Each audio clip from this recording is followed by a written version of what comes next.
হোয়াটসঅ্যাপে একটি ভিডিও বার্তা, ওপার থেকে ভেসে আসছে চেনা মানুষের বুক ফাটা আর্তনাদ আর গোঙানির শব্দ।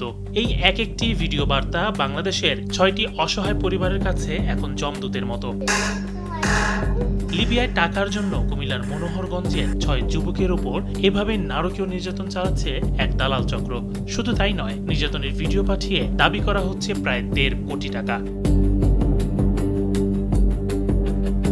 ইতালির সোনালী স্বপ্নের খোঁজে ঘর ছেড়েছিলেন কুমিল্লার মনোহরগঞ্জের ৬ যুবক, কিন্তু দালালদের নির্মম খপ্পরে পড়ে সেই স্বপ্ন এখন রূপ নিয়েছে জীবন্ত নরকে। ভূমধ্যসাগর পাড়ি দেওয়ার আগেই লিবিয়ায় তাদের বন্দী করেছে এক নিষ্ঠুর অপহরণকারী চক্র।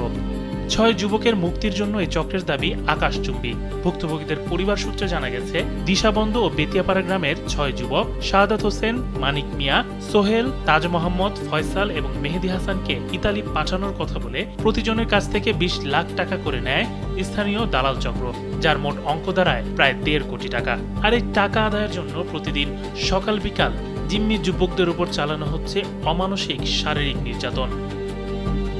অভিযোগ রয়েছে, দালাল মোহাম্মদ বেলালের ছেলে মোহাম্মদ মানিক, তার ভাই শামু ও স্ত্রীর মাধ্যমে এই টাকা গ্রহণ করা হয়। ৮-৯ মাস আগে এই ৬ জনকে লিবিয়া নিয়ে যায় মানিক। সেখানে কয়েক মাস রাখার পর ইতালি পাঠানোর কথা বলে অন্য এক মাফিয়া বা দালাল চক্রের হাতে তাদের হস্তান্তর করা হয়।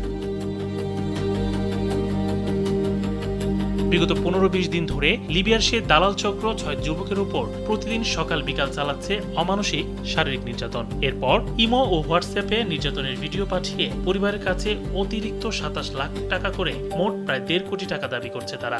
সময়মতো টাকা না দিলে জিম্মিদের মেরে ফেলার হুমকিও দেয়া হচ্ছে। ভিডিওতে দেখা নির্যাতন ও স্বজনদের আকুতি দেখে দিশেহারা হয়ে পড়েছে অসহায় পরিবারগুলো। আমার থেকে মানিকে টাকা নিছে আমার ছেলেরে ইটালি নিবার জন্য। এখন আমার হুতেরে টিয়ানি ২০ লাখ টাকা নিছে। নেনের পরে দিয়ে আর হুতেরে আজ ১ বছর হিখানে রাখছে। রাখি হে আর হুতেরে দিয়ে কাম করাইছে, খাওয়াইছে, আর হুতাই হাতের হারা করছে, কাজবুত করছে।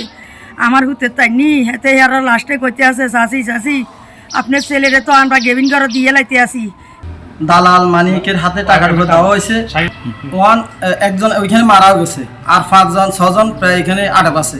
সন্তানদের সুস্থ দেহে ফিরে পেতে ইতিমধ্যে পররাষ্ট্র মন্ত্রণালয়ে লিখিত অভিযোগ দায়ের করেছেন ভুক্তভোগী পরিবারগুলো। তারা বাংলাদেশ সরকারের কাছে আকুল আবেদন জানিয়েছেন যেন দ্রুত তাদের সন্তানদের উদ্ধার করা হয়।